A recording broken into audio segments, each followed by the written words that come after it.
Good morning from London. Our travel today is to 7 countries that are shaping the global energy transition.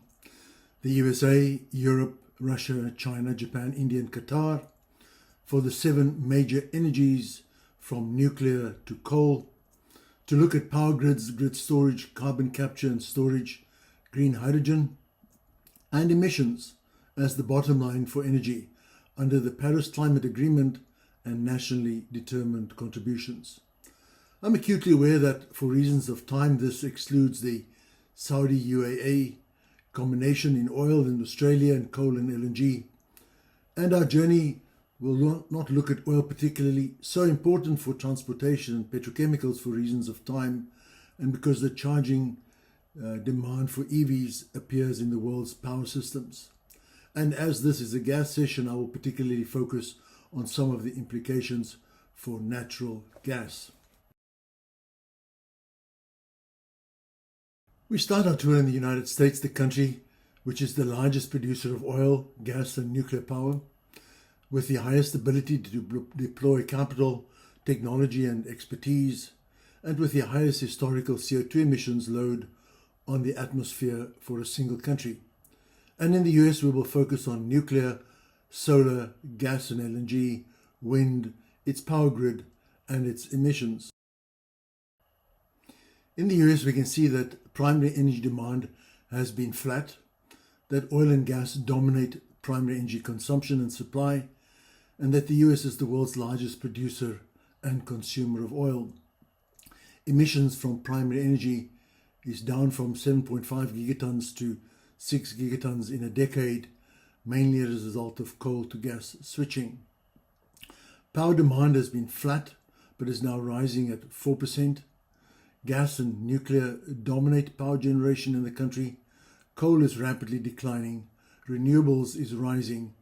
And the emissions from power has declined rapidly in the decade from the coal to gas switch and from the rise in renewables.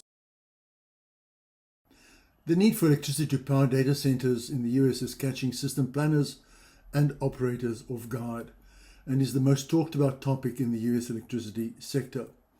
And below us we can see the data and AI centers as shown in the yellow bubbles and see states like California, Virginia, Nevada and Texas lead in serving the data-hungry and power-consuming heavy demand of cloud computing, artificial intelligence and crypto mining.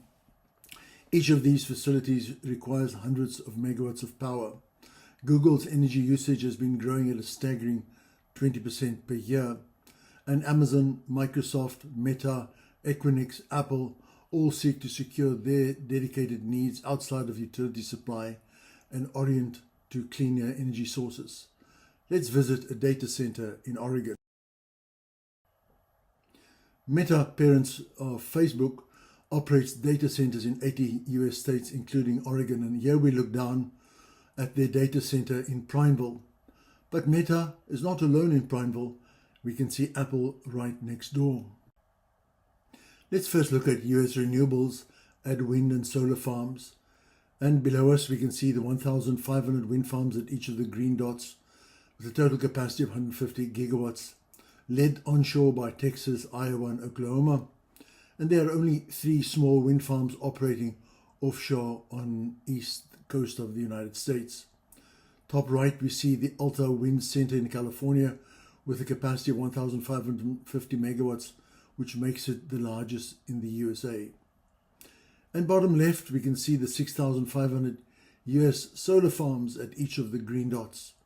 280 gigawatts of capacity led by California, Texas and Florida. And bottom right, we can see the multiple solar farms in the southern Mojave Desert in California. California sets the pace for the other states. The installed pump storage and battery grid storage in the USA is rising, especially batteries, but is negligible compared to the installed 430 gigawatts of intermittent renewable capacity. And also there's insignificant production of green hydrogen that takes place on the back of renewables. The wind and solar farms that we just saw and their inherent intermittency require very significant strengthening of the US electric system. And this visit to the US electricity transmission system highlights the gaps between what is needed and what exists in the graphic below us from 2020 to 2035. And that gap is evident in US grid interconnection backlog, jumping 40% with increased wait times as more renewables were spurred by the IRA incentives under Joe Biden amid intensified challenge in environmental permitting. Wind and solar curtailment are rising rapidly due to these transmission and distribution bottlenecks, and US end consumer outages have doubled due to grid overloads. Also, concerningly, a meaningful decrease in interconnect queue is very unlikely despite the new administration's stated objective to unleash transmission development and amid grid interconnection costs which have risen rapidly. Next we visit with nuclear, and below us we see the US nuclear power plants that provide 95 gigawatts of capacity. The US is the world's largest producer of nuclear power at 93 reactors in 30 states. Their average age is now 44 years compared to 10 in China, 38 in Europe, and these are mainly old pressurized or boiling water reactors. Failures in 3 Mile Island in 1978 and Japan's Fukushima in 2011 have contributed to public resistance to nuclear growth. And so there has been a long hiatus in building newer plants after 3 Mile Island. Another open issue for nuclear in the US is the storage and disposal of spent fuel, because there is no national repository of nuclear fuel and reprocessing is not permitted. So currently there are no new nuclear plants under construction in the US. Many states are promoting new nuclear or doing feasibility studies. Let's visit 2 nuclear plants, one the 3 Mile Island and the second one the likely site for the TerraPower plant. Here below us in Pennsylvania, we see the 3 Mile Island nuclear plant, recently renamed the Christopher M. Crane Clean Energy Center. A partial meltdown at Reactor 2 in 1979 raised severe nuclear safety concerns, and operations at Unit 1 also ceased in 2019 due to financial and regulatory challenges. But now Constellation Energy aims to restart Unit 1 by 2028, and a 20-year deal with Microsoft will power AI data centers with nuclear energy. Next we travel to Wyoming, to a place called Kemmerer, where TerraPower plans to construct their natrium reactor. Wyoming approved a state construction permit back in 2024, and the Nuclear Regulatory Commission is reviewing the reactor's licensing application, probably until 2026. And TerraPower expects the natrium reactor to be operational by 2030. And a new fuel supply partnership ensures a steady supply of high-assay, low-enrichment fuel for operations, which is non-Russian. And this will be the first small modular nuclear reactor in the USA if it gets built. Next we move to gas, and the US produces 1,000 BCM of gas per year, more than any other country. And the shale revolution of horizontal drilling and hydraulic fracturing has locked vast shale resources, transforming the US into a net exporter.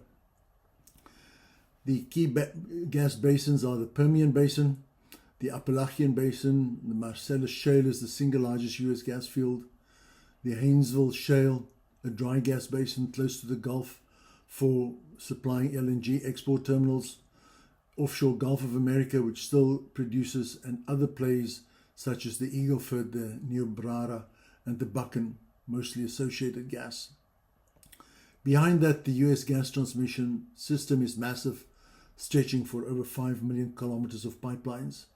And it includes large diameter pipelines, high pressure interstate pipelines, and smaller intrastate pipelines that reach consumers. It crisscrosses the lower 48 states, delivering natural gas from production areas to storage facilities and ultimately to consumers. Let's visit the Permian. Below us we see the drill pads of the Permian in Texas and New Mexico, which has propelled the USA to be the largest oil producer in the world and self-sufficient in oil. And last year, the Permian Basin produced about 6 million barrels of oil per day, which was about 45% of the total production of the United States. And the 35,000 wells in operation is the result of the largest drilling operation anywhere in the world, and the Permian produces large volumes of associated gas, often flared in the early years and now exported as LNG.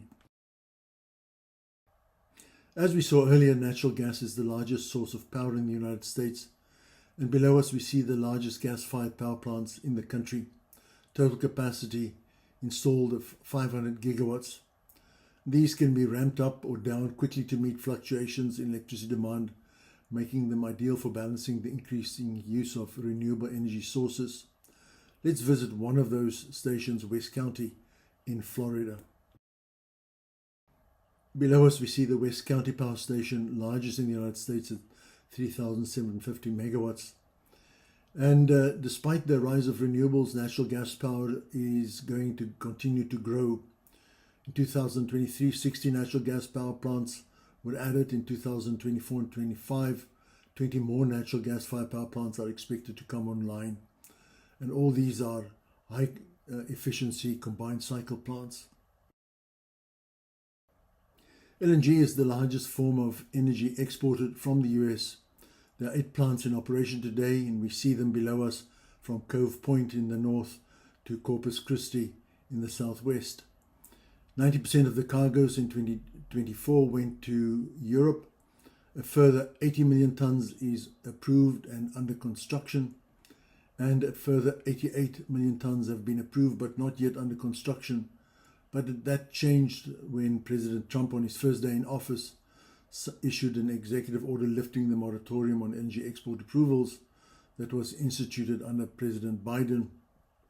And the Department of Energy has resumed processing energy export applications.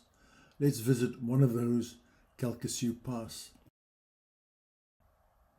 Here below us we see the Calcasieu Pass LNG plant in Louisiana. It's owned and operated by Venture Global. Can produce 20 million tons of LNG per year. Incorporates advanced modular liquefaction technology, which was constructed in record time. And Venture Global now also produces LNG at Plaquemines and is expanding both plants. So the outlook in energy for the USA till 2035 is that a number of large nuclear reactors will be retired. Some small modular reactors will be under construction. We will continue to see a rapid solar growth. Largest primary energy will be gas. In the US will remain the largest gas producer and exporter. Wind growth will be increasingly constrained onshore. As far as the power grid is concerned, the aging grid requires modernization. Interstate transmission bottlenecks will hinder renewable integration. Green hydrogen wise, there will be insignificant production, no imports, and US emissions will continue to decline slowly. Next, we move across the Atlantic in the same direction as American LNG flows to Europe's. It is the region with the most demanding net zero ambitions, the region locked in a standoff with its historically most important energy supplier, Russia, and with the most expensive gas, electricity and petrol, a severe challenge for European competitiveness. And we will visit European nuclear, solar, gas and LNG, wind, carbon capture and emissions. European primary energy demand is declining due to deindustrialization.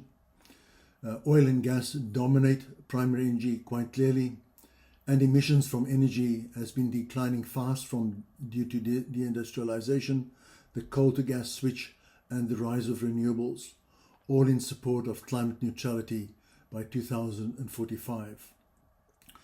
Power-wise, we can see that power demand is flat, that renewables is now the largest form of power generation and still rising fast, that gas and nuclear remain very significant, and that coal is declining fastest. And importantly, but alarmingly, we can see that in 2000, Europe had 613 gigawatts of power capacity, of which 12 gigawatts was renewables. And today, bottom right, we can see that Europe has 1,200 gigawatts of capacity, of which 640 gigawatts is renewables, double the installed capacity to supply the same amount of electricity. And this means that Europe is carrying the cost of two electricity systems to reduce greenhouse gases, but with a major increase in electricity prices stemming from costs. And yes, power emissions have declined impressively from 1.2 gigatons to 600 megatons in just a decade.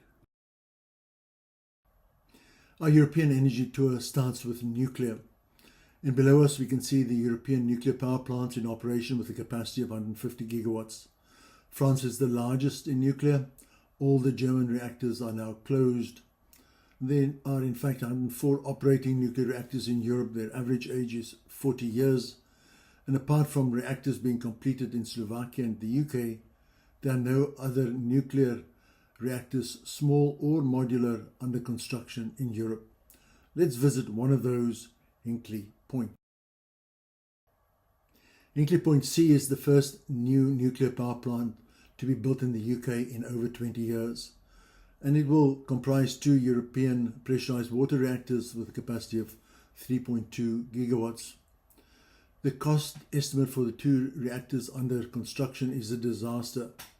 It has reached 44 billion in 2023, with the first grid connection delayed to 2029, another disaster.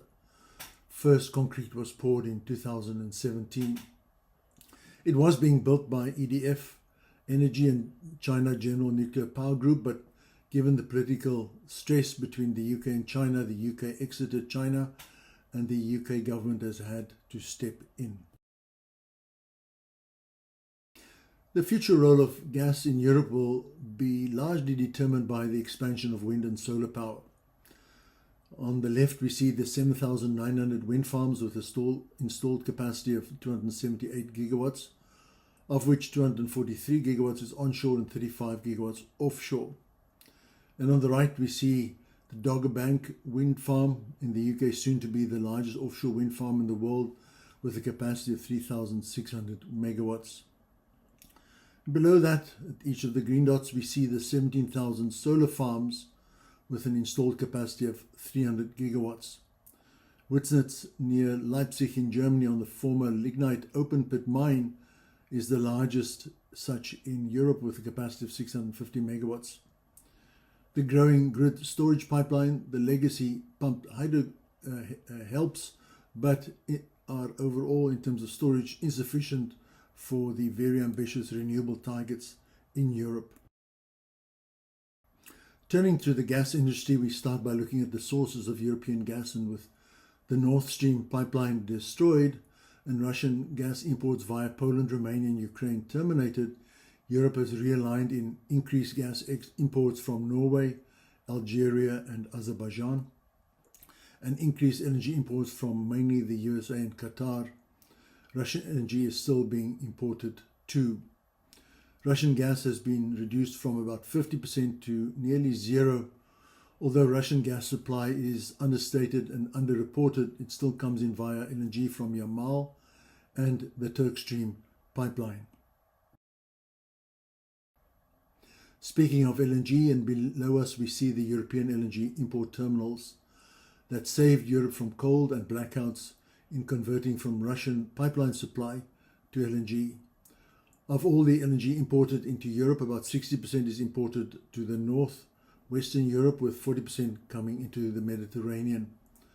Germany, the Netherlands, Finland, Estonia, Lithuania, Poland, Italy and France have all commissioned or expanded LNG import capacity in the past 3 years. And currently 9 out of 10 LNG cargoes which leave the USA arrive at these terminals in Europe. Increasingly, Qatari gas also features after deals signed with Eni, Total Energies and Shell for deliveries to Europe. Let's visit one of those terminals at Brunsbüttel. At the start of the Ukrainian war, Germany had no LNG import terminals. Its gas supply came from Nord Stream and other pipelines, mainly from Russia. Today there are LNG import terminals not only in Brunsbüttel but also Wilhelmshaven and Stade and Lubmin. And here below us we see the new Brunsbüttel terminal with an LNG carrier offloading into an FSRU. Below us we see the gas-fired power plants in Europe, which are fed by imported gas and pipeline network with a capacity of 400 gigawatts. And you will note that there are none in France and none in Poland owing to their ongoing use of nuclear and coal respectively. These gas-fired power plants keep the European power system functioning summer and winter, and with further expansion in 10 gigawatts of combined and open cycle gas generation in construction or commissioning across Germany, Greece, Italy, Ireland, Poland and the UK. Let's visit one of those at Keadby in the United Kingdom. The Keadby 2 gas-fired power plant in England with a generating capacity of 893 megawatts has recently been completed, and it operates as a combined cycle gas turbine plant and is the most efficient gas-fired power plant in Europe. And both Europe and the UK will have no choice but to build a number of these combined cycle plants, given the constrained growth in nuclear, in hydro and in batteries, and the growth in intermittent renewables.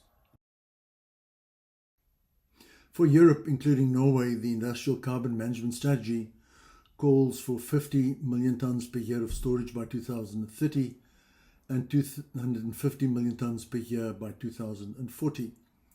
And the UK target is a further 20 to 30 million tonnes by 2030. With 191 commercial scale carbon capture and storage projects in development, Europe is witnessing a surge in policy, legal and regulatory initiatives at both EU and national levels. And below us we see 45 such CCS projects. Some are carbon capture, some are carbon transportation, some are carbon storage. Overall, the North Sea subsurface is the storage reservoir. And the red projects are operational, the white projects are in advanced or in early planning. But it is clear that the UK, Denmark and Norway are the leaders. Sleipner and Snøhvit and Longship, Northern Lights, together have a capacity of about 3 million tonnes per year. Let's visit Northern Lights. Here we see Europe's newest CO2 capture, transportation and storage scheme linking the Netherlands and Norway. CO2 is captured at the Yara Sluiskil ammonia and fertilizer plant, then transported to Norway on the Northern Pioneer CO2 carrier and offloaded at Øygarden in western Norway and injected offshore Norway. And is the first project to deliver cross-border CO2 transport and storage as a service. Looking ahead at Europe to 2035, I see few large nuclear reactors retired, the first SMRs under construction, and only Hinkley Point, new large nuclear reactor online. See rapid solar growth continuing, Europe remaining the largest gas importer, offshore wind growth constrained by economics, growing storage pipeline for battery storage, legacy pump storage helping, but both insufficient for renewable targets, and insufficient CCS progress compared to national emissions, and European emissions declining fastest. From Europe we move to Russia, the world's largest energy exporter from the combination of oil, coal and gas. One of the coldest countries in the world, and the coldest country we'll be visiting, with a very substantial requirement for winter heating, and now severely sanctioned by Europe and the United States, whilst it remains connected to India and China. And our focus will be on Russian nuclear, hydro and gas. Looking at Russian energy, we can see that energy demand is still rising, that gas and oil and coal dominate primary energy supply, that emissions from primary energy fell from 3 gigatons to 2 gigatons when the Soviet Union collapsed, but has been rising steadily since. Russian power demand is rising. Gas, nuclear, hydropower and coal dominate there is no renewables in Russia, and that emissions from power is still rising.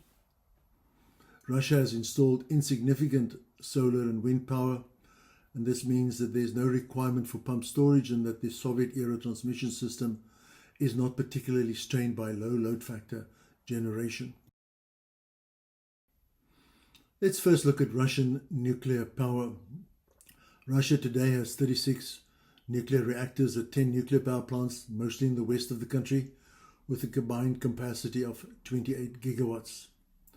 Rosatom, the state nuclear corporation, aims to build a further 30 new reactors by 2045. And Russia has a complete centralized nuclear industry with full peaceful and military nuclear capability and interest to build out in other countries. Let's visit the Leningrad nuclear power plant. Below us we see the Leningrad 2 nuclear power plant in St. Petersburg, most recently completed in 2021. And here Rosatom uses modern Russian pressurized water reactors, which are considered safer and more efficient. And below us we see the 2 power units with a capacity of 1,200 megawatts each. Russia is the 7th largest producer of hydropower, with 56 gigawatts at 59 major plants. And below us we see the 4 major rivers of the Yenisei, the Ob, the Volga and the Angara. There are no hydropower plants on the Lena in the Russian Far East. It's too remote, too unpopulated. So most of the major plants sit in the Russian Far East. Russian hydro is unlikely to expand. The untapped potential sits too far east, and China has its own hydro program, so won't import Russian hydropower. Russia holds the world's largest gas reserves, mainly in west and eastern Siberia, as we see directly below us. The gas fields feeding Europe before sanctions were the Bovanenko, the Kharkiv, the Urengoy and Yamburg. Yamal LNG is fed by the South Tambay field, Arctic LNG 2 by the Salmanovskoye, also known as the Utrenye gas field. The Sakhalin gas fields feed Sakhalin 2 LNG, and the Chadinskoye and Kuviktoye field feed the Power of Siberia gas pipeline to China. These onshore Russian gas fields have made Russia the largest gas exporter and is now supporting the energization and heating and electricity supply of China.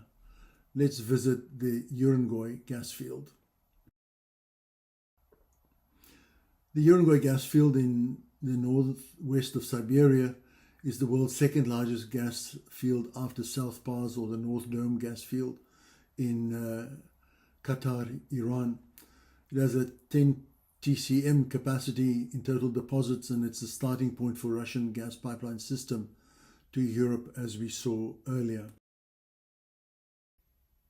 Natural gas fuels 45% of Russia's electricity generation, making it the largest single source of power in its power mix. And gas-fired plants account for 85 to 90 gigawatts of Russia's generating capacity. Most gas plants are clustered near major pipelines and population centers, such as Moscow, St. Petersburg, and the Urals in Siberia, and ensuring both domestic supply and export flexibility to former FSU countries. Let's visit a station in Surgut. At 5,597 megawatts, a combined cycle power plant in the Russian city of Surgut that we see below us is the world's biggest gas-fired power station. Russia is making minimal investment in grid storage and relies on gas power flexibility. And the significance is that Russia, given its bitter cold and dark winters, will find it difficult to replace natural gas and combined heat and power to produce power and heat to keep its cities warm.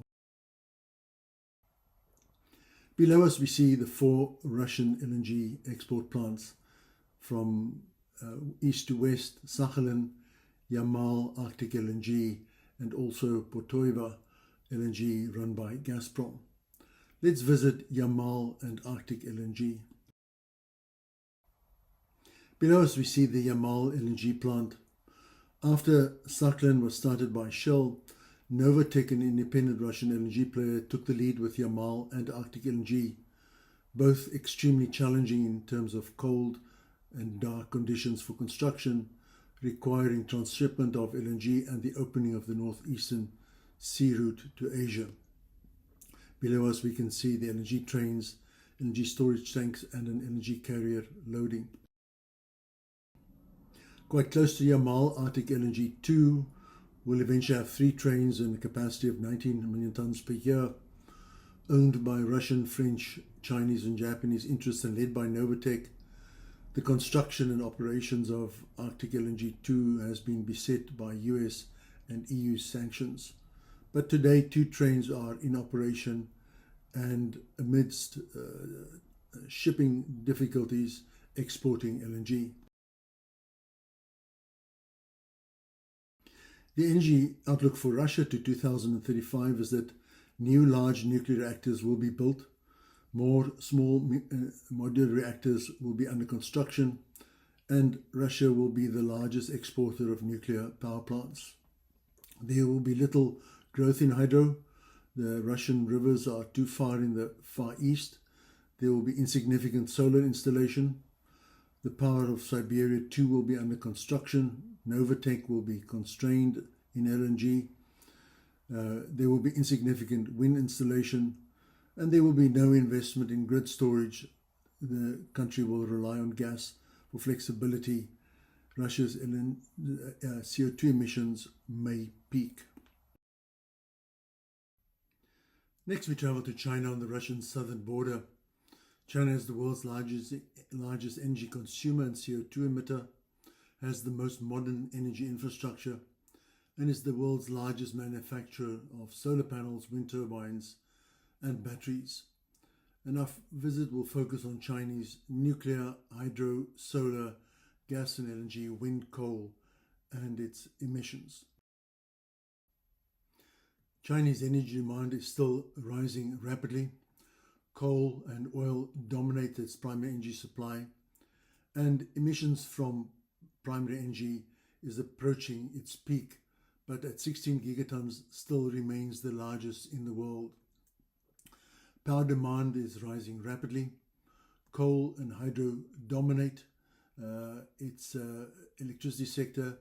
Renewables are rising rapidly, soon to overtake hydro, and emissions from power is rising rapidly since 2000, but may be beginning to level off at 4 or 5 gigatons. There's no alternative to starting a Chinese energy tour than with coal. China's coal reserves are the 4th largest in the world after the USA, Russia and Australia. China remains the world's largest coal producer, accounting for over half of global production, but its output has peaked in 2022 and is likely to decline gradually in coming years. It has the world's largest fleet of coal-fired power plants at 1,200 gigawatts, and it continues to build coal with declining build capacity utilization. It is still adding coal-fired capacity faster than nuclear, and below us we see the names of the largest coal-fired power plants. Let's visit one of those, Tuo. Here in Inner Mongolia, we see the largest coal-fired power station in the world. It was commissioned in 1995, capacity of 6,720 megawatts at the 10 units that we see below us. And it is very significant in terms of showcasing Chinese engineering capability in the full engineering, procurement and construction cycle. China has 421 gigawatts of hydro capacity at 502 major plants. This dwarfs the hydro capability of any other country. And below us we see 4 large Chinese rivers: the Yellow, the Yangtze, the Mekong that flows into Vietnam, the Yangtze in Tibet that flows into India, and the names of the major hydropower plants. And hydro plays a major role in the country's efforts to reduce its reliance on coal. Major driver of development has been hydro, lifting millions out of poverty. Dams have flooding, habitat and people displacement impacts. Let's visit two hydro facilities in the country, Three Gorges and also a new one in Tibet. Below us we see the Three Gorges Dam and Power Plant on the Yangtze River. It is by far the world's largest power station in terms of installed capacity at 22,500 megawatts. And as well as producing electricity, the dam increases the Yangtze's shipping capacity and reduces floods downstream by providing flood storage space. In 2024, the Chinese government approved plans to build a major new hydro plant in Tibet. And below us we can see the Yalung-Zangbo River that flows from west to east through Tibet. And that river has immense hydro potential due to the steep fall of the river over short distances as it passes through the Himalayas into India. And the new power plant will have a capacity of 60 gigawatts, which is more than twice that of the Three Gorges Dam we saw a moment ago. First production is scheduled for the mid-2030s, and the project is part of China's broader goal of carbon neutrality and is expected to stimulate economic growth and much needed job creation in Tibet. But it has raised concern about environmental impacts and the displacement of communities in Tibet, as well as geopolitical tensions with downstream nations due to the alterations in water flow as the Yalung-Zangbo flows into the Brahmaputra River, which flows to India and to Bangladesh. The future of Chinese nuclear will also impact gas demand in the country. China has 56 operable nuclear reactors with a combined net capacity of 53 gigawatts. And below us we see the Chinese nuclear fleet, which is 10 years of age, very young. It generates 5% of the country's electricity, but the country dominates the market for new build with 23 reactors under construction. China has imported nuclear technology from Canada, from France, Russia, the US, and from Japan. And China is actively exploring and developing other nuclear reactor technologies, including advanced pressurized water reactors, high-temperature gas-cooled reactors, and fast reactors. The country is also marketing the Hualong-1 for export, a largely indigenous reactor design. Let's visit one of those plants, Zhangjiang. The Zhangjiang Nuclear Power Station in Guangdong Province is operated by China General Nuclear Power Group. And below us we can see the 6 pressurized water reactor units, and the cooling water system has an installed capacity of 6,000 megawatts. And China clearly builds at scale in this 6-pack configuration to reduce the cost of nuclear power. China leads the world's installed capacity in both wind and solar. With 5,413 wind farms, there's an onshore installed capacity of 521 gigawatts and some offshore. And on the right hand, we see the new Goldwind 16 megawatt turbines, offshore China, the largest installed turbines in the world. We also see at the green dots, bottom left, the 12,891 solar farms with a capacity of 900 gigawatts. All the panels are manufactured in China, and on the right-hand side, we see the Gonghe Talatan solar farm, which is the world's largest solar cluster at 9,000 megawatts. The installed pump storage and battery grid storage in China is by far the most significant in the world, but it's also very small compared to the installed intermittent renewables capacity in the country. China is rapidly strengthening its national ultra-high voltage AC and DC lines for renewables and electrification. It first integrated the Northwest China's solar and power plants. Then it worked to enable Greater Shanghai's electricity growth from imports. And lastly, worked to ensure that separated southern networks remain stable under all conditions. The Chinese gas transmission network has been set up for domestic production, but also for competition between LNG and Central Asian and Russian imports. Demand is growing at 5 to 7%, exceeding now 385 BCM annually. The country first installed the west to east pipeline, then connected Turkmen-Uzbek gas system to import Central Asian gas, then brought in gas from Myanmar through a pipeline, constructed new LNG import terminals, then connected the Russian Power of Siberia pipeline number 1, and now negotiations continue with Russia about the Power of Siberia 2. And below us we see the impressive rollout of the regas LNG terminals in China.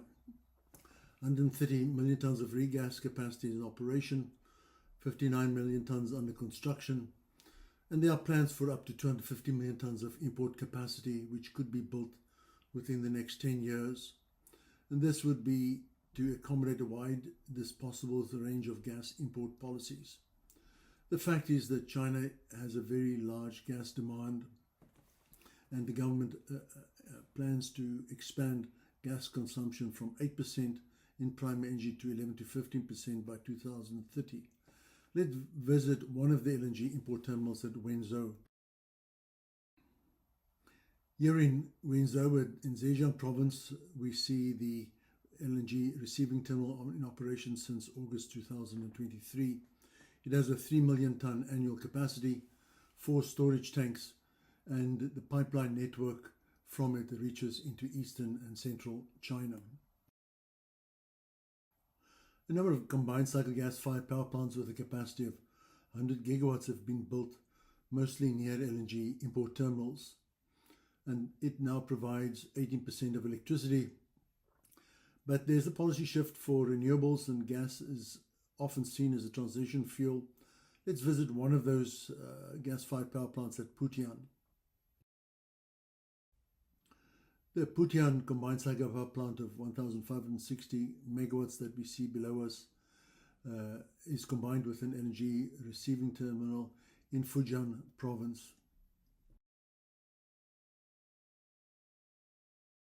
We close with a China energy outlook to 2035. I see a large number of new large nuclear reactors completed, with a number of small modular reactors under construction. Continued massive hydro growth. The Tibet hydro will be under construction. Solar will see massive growth and panel manufacturing. Pipe and LNG imports will grow in gas. The Power of Siberia 2 will be under construction. See massive growth in wind, onshore and offshore, coupled with manufacturing of turbines and export growth. Coal consumption will have peaked. The world's largest ultra-high voltage network will be rapidly expanded to massively integrate renewables, and China's emissions is likely to peak. We journey across the East China Sea and the Sea of Japan to the land of the rising sun, with no hydrocarbon resources, a very high technical engineering capability, a very troubled nuclear program, and a commitment to other G7 nations to decarbonize. And in Japan, we will visit nuclear, solar, gas and LNG, wind, coal, green hydrogen, and its emissions profile. Japanese energy demand is declining. Oil, coal and gas dominate, but all imported. Emissions from primary energy is declining slowly as a result of its renewable troubles. Power demand is also declining slowly. Nuclear has been struggling since the earthquake and tsunami in 2011. So gas and coal dominate, but renewables, mainly solar, is rising rapidly, and the emissions from power is declining from the switch from coal to gas and the rise of solar. Coal still features very prominently in power generation. In Japan and below us, we see the largest coal-fired power plants with a capacity of 55 gigawatts. Let's visit one of those plants, Hekinan. Hekinan Power Station below us is Japan's largest coal-fired power plant. In Aichi Prefecture, it has a 4,100 megawatt capacity owned by JERA, comprises 5 units. And importantly, in 2024, JERA trialed 20% ammonia co-firing at Hekinan. Let's next look at nuclear. We move from coal to nuclear, and below us we see the nuclear power plants of Japan. The country was an early adopter of nuclear power, with the first plant already back in 1966. And today it has 33 operable reactors with a capacity of 32 gigawatts. And after the Great Eastern Earthquake of March 2011 that destroyed Fukushima Daiichi, all the Japanese plants shut down in the subsequent 24 months. Today only 14 are operating, another 10 are in various regulatory stages of startup. Public resistance after 2011 was also severe, and the government is still promoting significant nuclear share and wants carbon neutrality by 2050. Let's visit Kashiwazaki, Kariwa, and Shimane. Kashiwazaki, Kariwa in Niigata Prefecture on the west coast of Honshu Island is the world's largest nuclear plant. 7 boiling water reactors provide 8.2 gigawatts, operated by Tokyo Electric Power. The 2007 earthquake resulted in significant damage to infrastructure. The plant went offline for 21 months, and it has been an uphill struggle since, and Tokyo Electric is working hard to get public and regulatory approval to restart. Currently, all the units are still offline, and it does not look if it will be online before 2029. Our second visit is to the Shimane nuclear plant, one of the 2 nuclear plants under construction in Japan.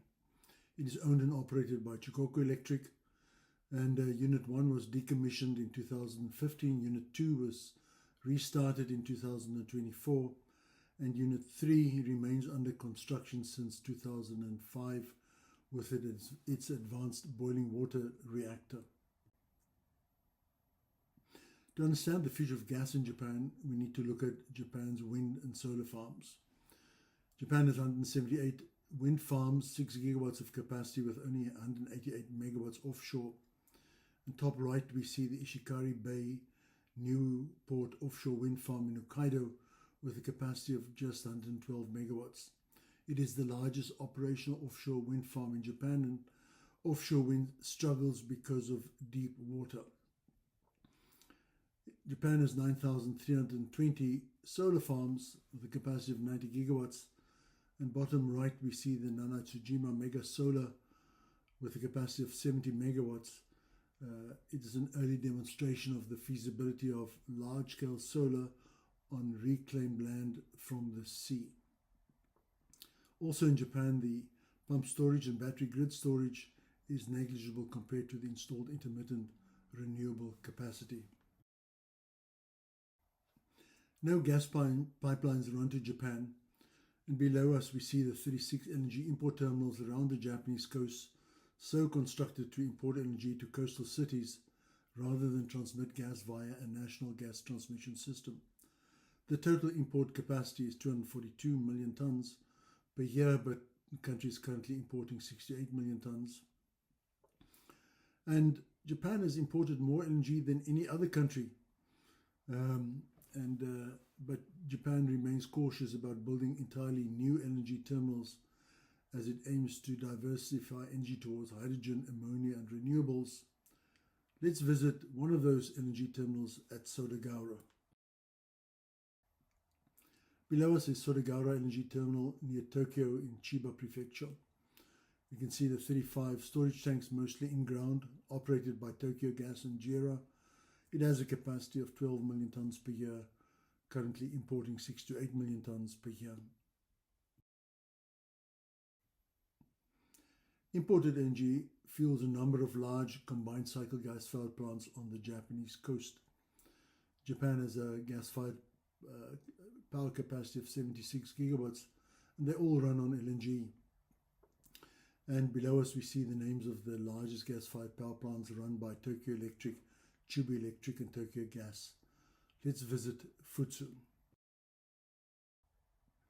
Below us we see the Futsu LNG import terminal and the associated 5,000 megawatt combined cycle power plant in Chiba near Tokyo. Futsu, in fact, is the 4th largest gas-fired power station in the world, and it operates only combined cycle units owned and operated by JERA.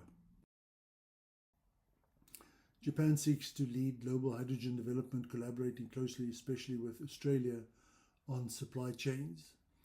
And below us, we see at each of the green dots a green hydrogen project in development. Very few are operational.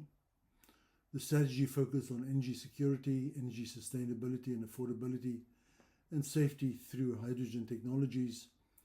And Japan plans major hydrogen infrastructure, including manufacturing turbines and vessels and electrolysis and international supply chains.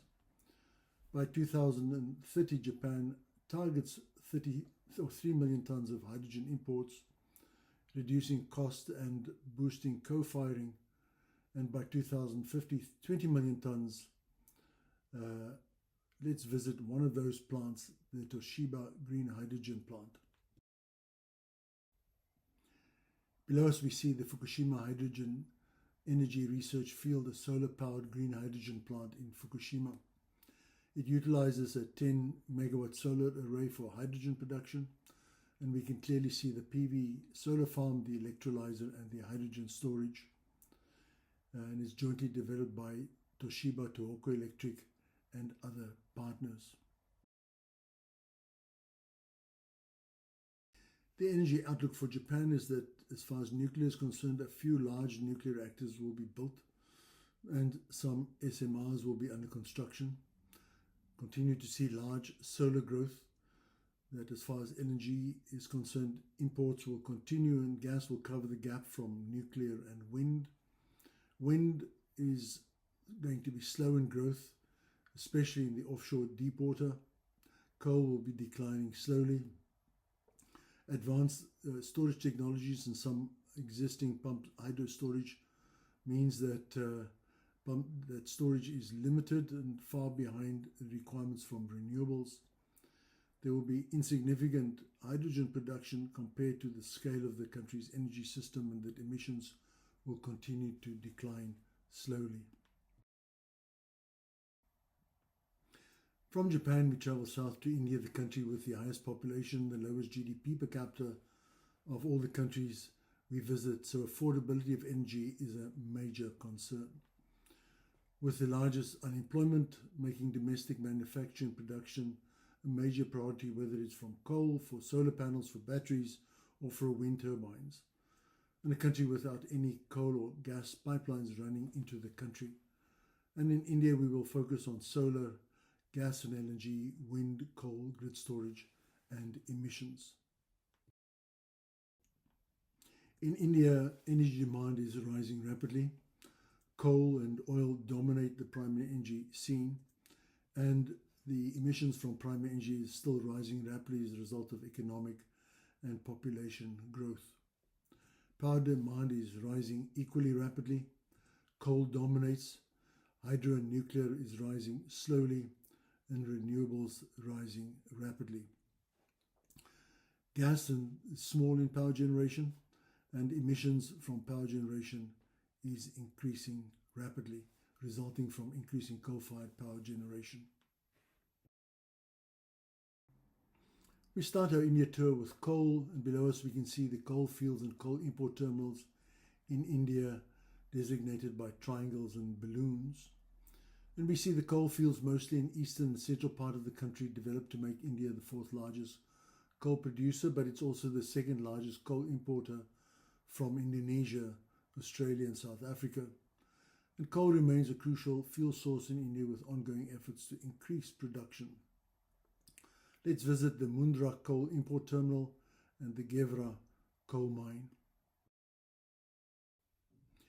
And here in Gujarat below us we see the Mundra coal import terminal. It is the world's largest mechanized coal terminal. It's owned by the Adani Ports and Special Economic Zone Limited. And India relies heavily on coal-fired power plants, so the Mundra terminal ensures a steady coal supply, contributing significantly to the country's energy security. The Gevra mine is located in Chhattisgarh. It's the largest in India, and it's owned by Coal India and produces 40 to 50 million tons of coal per year, primarily used for power generation in thermal power plants across the country.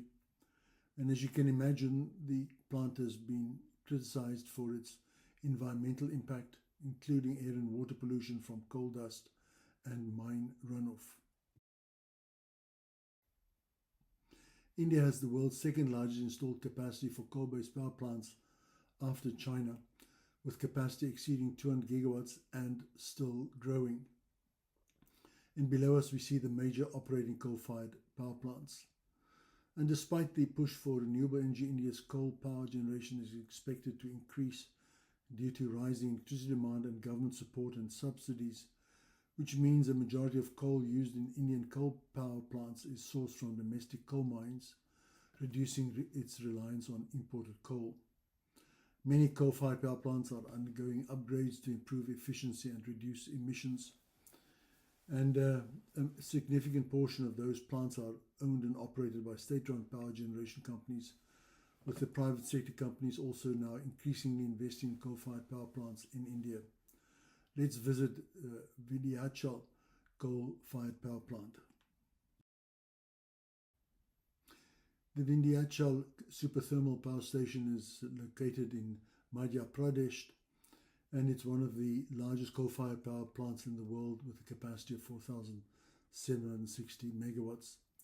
Coal is sourced from the Nigai mines, and electricity is not only consumed in Madhya Pradesh but also in Gujarat and Maharashtra and Goa. And a portion of the CO2 is now being captured, a first for India. Which brings us to India's wind and solar farms. Top left, we can see the 660 wind farms with a capacity of 50 gigawatts. And they are all onshore. Top right, we can see the Mupandal wind farm with a capacity of 1,500 megawatts in Tamil Nadu, India's largest. Bottom left, at each of the green dots, we can see the 2,759 solar farms in the country with a capacity of 106 gigawatts, with a target of 180 gigawatts by 2030. But this is leading to a tremendous battle for land between energy and food, and also significant matters of employment at solar farms. Badla Solar, that we see bottom right in Rajasthan, has a capacity of 2,245 megawatts, operates in the harsh Thar desert requiring robotic cleaning systems, but it remains a symbol of India's renewable power ambitions. India's growing renewables require pump and battery storage, and below us we see that for India. The location of 5 gigawatts of pump storage is shown in blue and less than 1 gigawatt of battery storage in green. And that capacity is negligible compared to the installed intermittent renewable capacity in the country. Let's visit Rajnandgaon battery storage. A growing feature of Indian electricity storage is to install it with solar to increase the utilization of transmission. And Tata Power Solar Systems has commissioned India's largest battery storage at Rajnandgaon in Chhattisgarh. And below us we see a 100 megawatt PV plant coupled with a 40 megawatt, 120 megawatt hour battery storage system.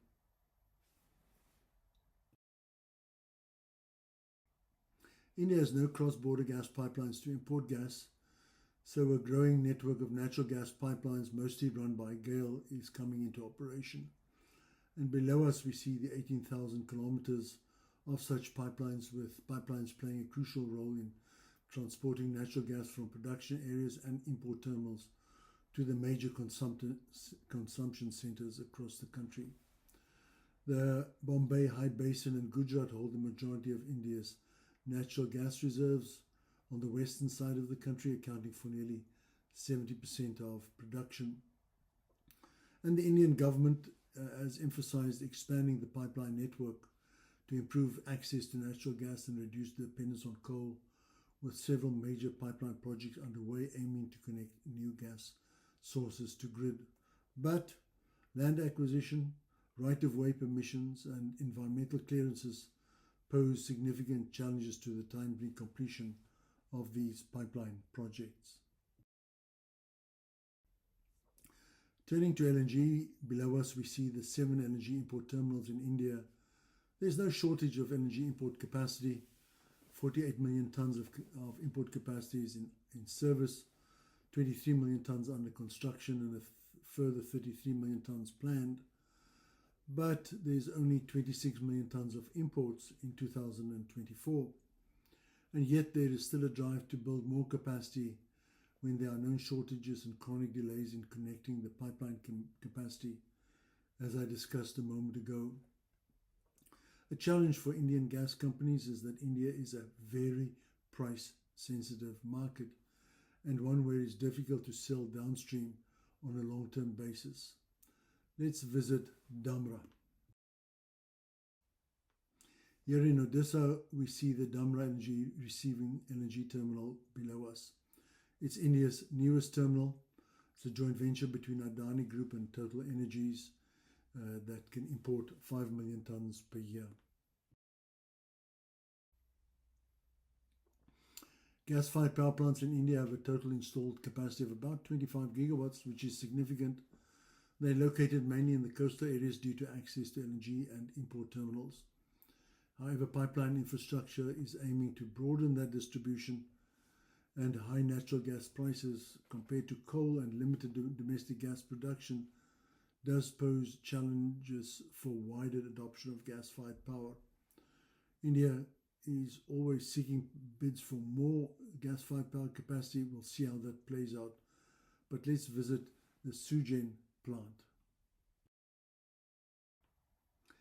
Located in Gujarat, the Sugen combined cycle power plant has a capacity of 1,147 megawatts, primarily running on LNG, but can switch to oil as a backup fuel source if needed. Also see the solar park in the background. In terms of India's energy outlook, see very significant solar growth, often with battery storage. LNG imports continue to rise slowly. Slow progress with wind onshore. Coal consumption, imports and production increasing. As far as grid storage is concerned, pump storage barely progressing, battery deployment slow, and therefore grid unprepared for renewables, and that overall India's emissions may plateau.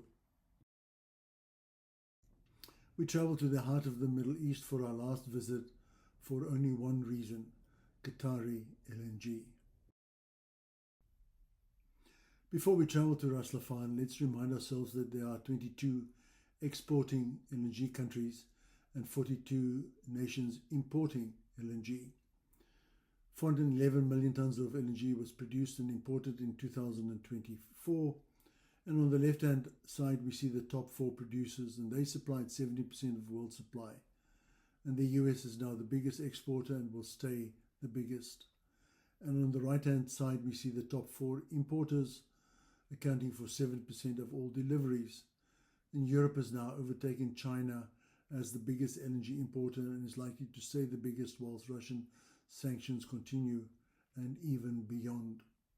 And importantly, the US and Qatar are supplying virtually every importing market. Below us we see the Ras Laffan complex, the world's largest energy export complex. We can quite clearly see the Qatar LNG trains, the Pearl GTL plant of Shell, the Oryx gas to liquids facilities, the gas processing facilities for the Dolphin gas pipeline to the UAE and Oman, and the port with its energy export facilities, the largest such man-made port in the world. The North Field, located offshore the northeast coast of Qatar, is the world's largest single non-associated natural gas field, which holds over 900 TCF of recoverable reserves.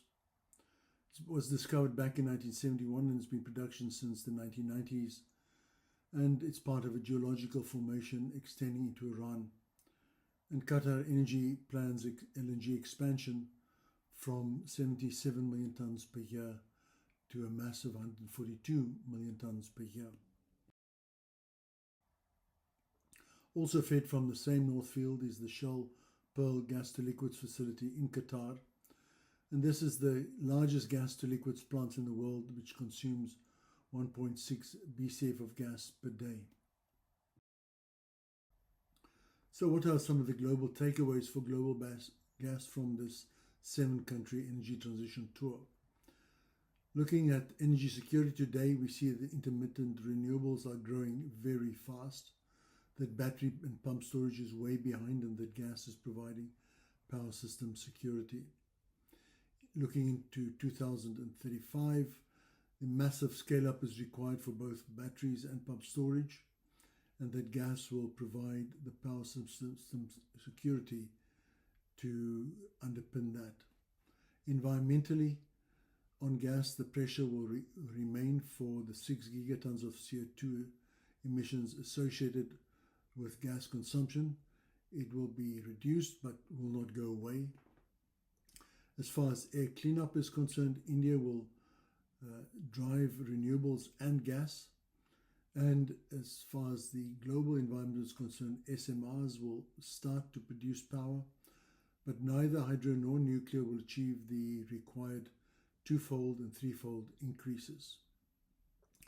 In terms of energy prices, Europe and Japan are struggling today. India, Europe and Japan will struggle with energy prices into the future.